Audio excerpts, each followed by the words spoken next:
안녕하세요, 여러분. 물리치료사 박현우입니다. 오늘 영상을 시작하기 전에 여러분께 아주 개인적인 질문 하나를 드리고 싶습니다. 스스로에게 솔직하게 한번 답해보세요. 혹시 계단을 내려갈 때마다 난간을 생명줄처럼 꽉 붙잡고 내려가시나요? 첫 발을 내딛기 전에 두려움이 앞서 망설이신 적 없으신가요? 아니면 이런 경험은 어떠세요? 소파에 앉아 TV를 보다가 물을 마시러 주방에 가려고 일어섰는데 무릎이 굳어서 펴지지 않는 겁니다. 순간적으로 당황해서 애 안 펴지지 하고 그 자리에 굳어 서 계셨던 적 있으시죠? 무릎이 풀릴 때까지 기다려야만 걸음을 뗄 수 있었던 그 순간 말입니다.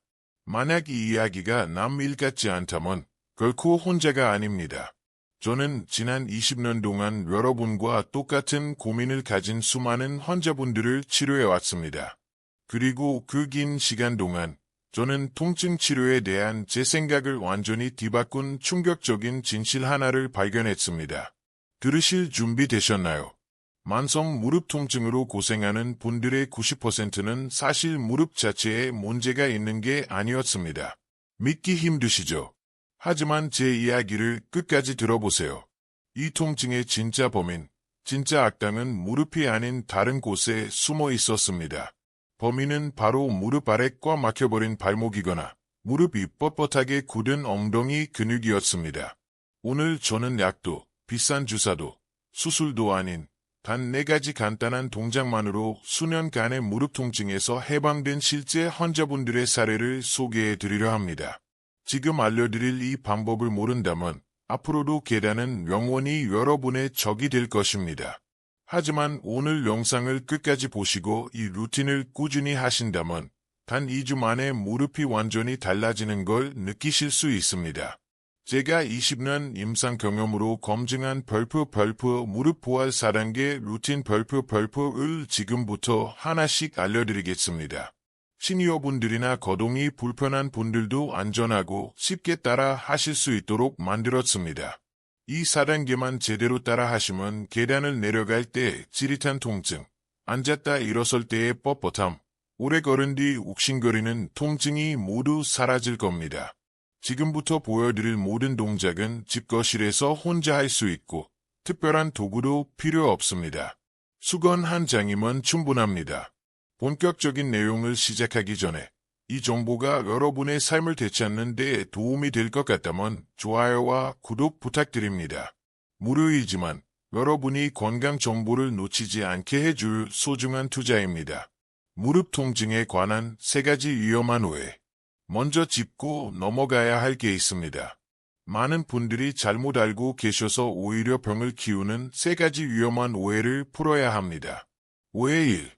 나이가 들면 무릎이 아픈 건 당연하다. 정말 그럴까요?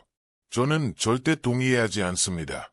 저는 70대, 80대인데도 등산을 즐기고 계단을 가볍게 오르내리며 손주들과 뛰어노는 분들을 수없이 봐왔습니다.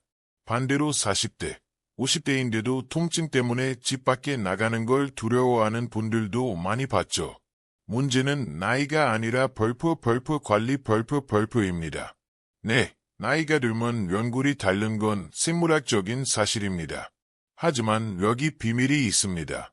연골이 닳았다고 해서 무조건 아픈 건 아닙니다. 소위 말하는 뼈와 뼈가 닿는 관절염이라도 신체 역학이 좋으면 통증 없이 지낼 수 있습니다. 제 환자였던 76세 김 선생님 이야기를 해드릴게요. 처음 저를 찾아오셨을 때 그분은 정말 괴로워하셨습니다. 계단을 내려갈 때마다 통증이 10점 만점에 7점이라고 하셨죠. 가져오신 MRI를 보니 연골이 많이 닳아 있었습니다.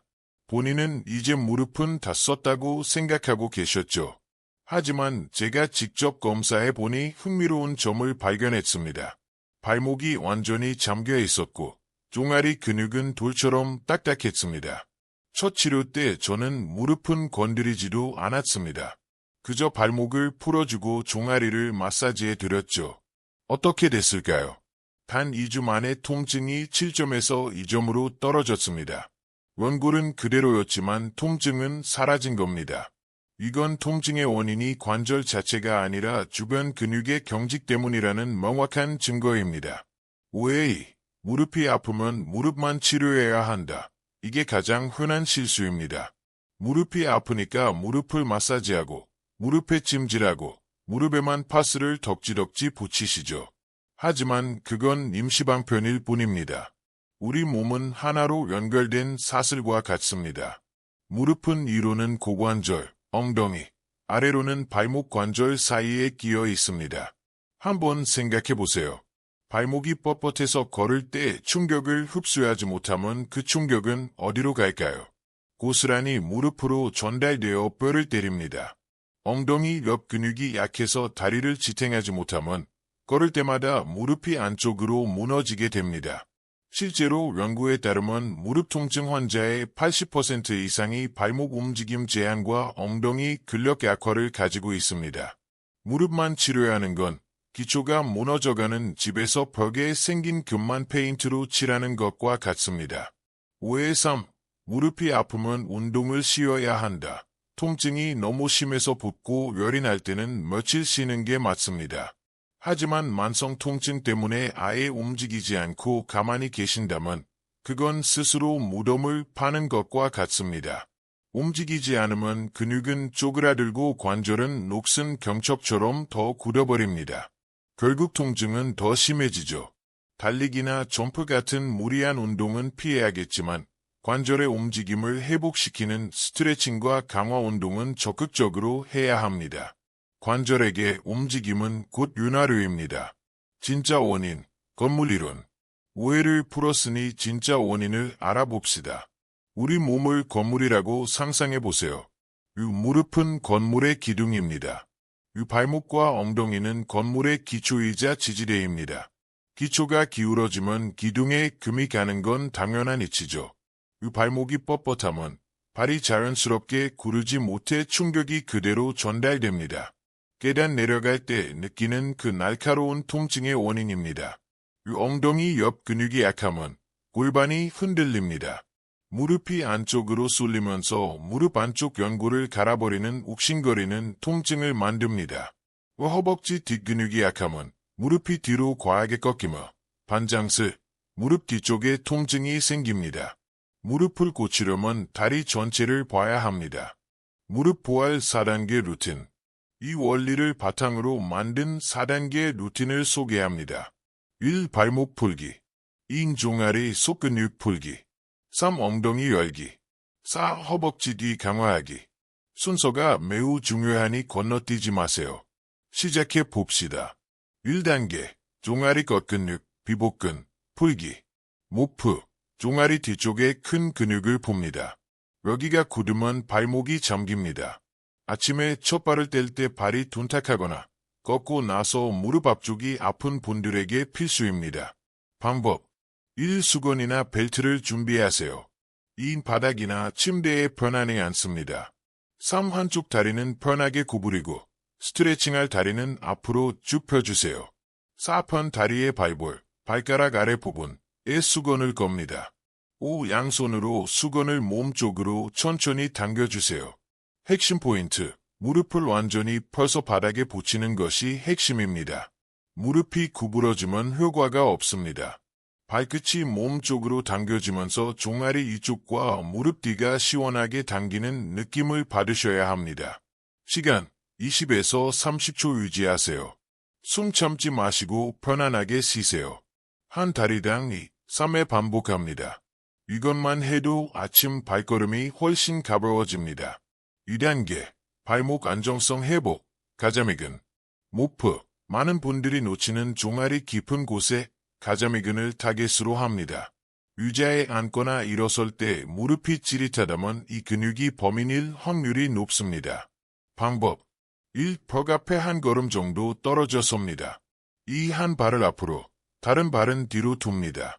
3. 양발 뒤꿈치를 바닥에 딱 붙이세요. 절대로 떨어지면 안 됩니다. 4. 이제 앞쪽 무릎을 벽 쪽으로 구부립니다. 핵심 포인트. 1단계와 달리 여기선 무릎을 구부려야 합니다. 무릎을 구부리면서 몸을 낮추면 발목 바로 위, 아킬레스건 쪽 깊은 곳이 당기는 느낌이 듭니다. 이게 바로 쪼그려 앉거나 일어설 때 필요한 유연성입니다. 시간 20초 유지. 2, 3회 반복하세요. 3단계, 엉덩이 옆면 넓기, 대퇴근막장근. 모프, 엉덩이 옆쪽 근육을 늘려줍니다. 걸을 때 무릎이 안쪽으로 쏠리거나 무릎 바깥쪽이 아프다면 이 근육이 굳어서 무릎뼈를 잡아당기고 있는 겁니다. 방법 1. 왼쪽에 벽을 두고 섭니다. 2. 왼손으로 벽을 짚어 균형을 잡으세요. 3. 오른발을 왼발 뒤로 보내 교차시킵니다. 4. 이제 오른쪽 골반을 벽 반대편, 오른쪽으로 지그시 밀어주세요. 핵심 포인트, 내 몸을 활처럼 휘게 만든다고 상상하세요. 엉덩이 옆면부터 허벅지 옆쪽까지 길게 늘어나는 느낌이 들어야 합니다. 상체는 똑바로 세우세요. 시간 20에서 30초 유지합니다. 뒤뚱거리는 걸음을 잡아주는 아주 중요한 동작입니다. 4단계, 무릎 뒤쪽 안정화, 햄스트링. 모프, 허벅지 뒷근육을 강화합니다. 서 있을 때 무릎이 뒤로 픽 꺾이거나 무릎 뒤쪽이 당기는 분들은 이 근육이 약해서 지탱을 못 해주는 겁니다. 방법 1. 바닥이나 침대에 등을 대고 눕습니다. 이 한쪽 다리를 쭉 편 상태로 천천히 45도 정도 들어 올립니다. 너무 높이 들 필요 없습니다. 핵심 포인트, 다리를 드는 높이가 중요한 게 아니라 느낌이 중요합니다. 허벅지 뒷근육에 힘을 꽉 주면서 버티세요. 반동으로 차지 말고 근육의 힘으로 들어 올려 20초간 버팁니다. 천천히 내리세요. 시간, 한 다리당 3회 반복합니다. 허리가 바닥에서 뜨지 않도록 주의하세요. 이 근육은 무릎의 브레이크 역할을 합니다. 하루 10분, 무릎 부활 스케줄. 바쁘신 거 압니다. 스트레스 받지 않고 일상에 녹이는 법을 알려드릴게요. 아침 루틴, 4분. 눈 뜨자마자 침대에서 벌프 1단계, 수건 스트레칭, 벌프 4단계, 다리 들기, 벌프를 하세요. 딱 4분 걸립니다. 밤사이 굳은 다리를 깨워 하루를 준비해 줍니다. 저녁 루틴, 6분, TV를 보거나 잠들기 전에 벌프 2단계, 벽 밀기, 벌프 3단계, 골반 밀기, 벌프를 하세요. 딱 6분 걸립니다. 하루 종일 쌓인 긴장을 풀어줍니다. 총 하루 10분입니다. 정말 시간이 없다면 내 증상에 맞는 것만 골라서 하세요. 아침에 뻣뻣하다. 1단계. 앉았다 일어설 때 아프다. 2단계. 걸을 때 무릎이 흔들린다. 3단계. 무릎 힘이 없고 뒤로 꺾인다. 4단계. 중요한 안전수칙. 더 좋아지려다 다치면 안 되니까 꼭 지켜주세요. 1. 통증 존중. 뻐근한 건 괜찮지만 날카롭고 찌르는 듯한 통증이 오면 즉시 멈추세요. 2. 열감 체크. 무릎이 붓고 빨갛고 열이 난다면 스트레칭 대신 얼음 찜질을 하세요. 염증이 가라앉은 뒤에 시작해야 합니다. 3. 수술 이력. 최근에 수술하셨거나 인공관절이 있으신 분은 반드시 의사와 상담 후 진행하세요. 4. 당뇨 환자. 당뇨가 있으신 분은 감각이 무딜 수 있으니 너무 세게 당기지 않도록 주의하세요. 회복 속도를 높이는 꿀팁. 효과를 극대화하고 싶다면 다음 3가지를 더해보세요. 1. 평지 걷기. 하루 10에서 20분 평지를 걸으세요. 경사나 계단은 아직 안 됩니다. 걷기는 관절에 영양분을 공급합니다. 2. 체중 관리. 체중 1kg만 줄여도 무릎이 받는 하중은 3에서 5kg나 줄어듭니다.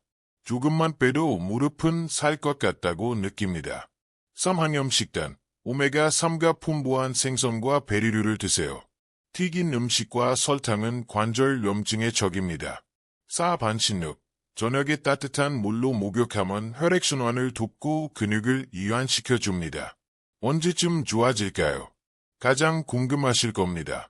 제 20년 임상 경험상 보통 이렇습니다. 3일 후 아침에 일어날 때 뻣뻣함이 줄어듭니다. 침대에서 내려오는 게 가벼워집니다. 일주일 후 계단을 내려갈 때 통증이 확실히 덜합니다. 난간을 잡는 손에 힘이 빠질 겁니다. 2주일 후 꽤 오래 걸어도 무릎 깊은 곳의 옥신거림이 사라집니다. 1달 후 무릎이 단단해진 느낌이 들고 일상생활을 되찾게 됩니다. 저는 이 과정을 수없이 봐왔습니다. 무릎 통증은 나이 탓이 아닙니다. 관리 방법의 문제입니다. 여러분도 다시 손주들과 놀아주고 여행을 다니고 친구들과 산책할 수 있습니다. 자, 마지막으로 질문 하나 드리겠습니다. 4가지 동작 중 어떤 것부터 시작해 보시겠어요? 댓글로 꼭 남겨주세요. 여러분의 시작을 응원하고 변화 과정을 듣고 싶습니다. 이 영상이 여러분께 희망이 되었다면 좋아요와 구독 버튼 꾹 눌러주세요. 다음 영상에서는 고관절과 발목을 위한 통합 루틴을 준비해서 돌아오겠습니다. 여러분의 통증 없는 삶을 진심으로 응원합니다. 다음 영상에서 뵙겠습니다.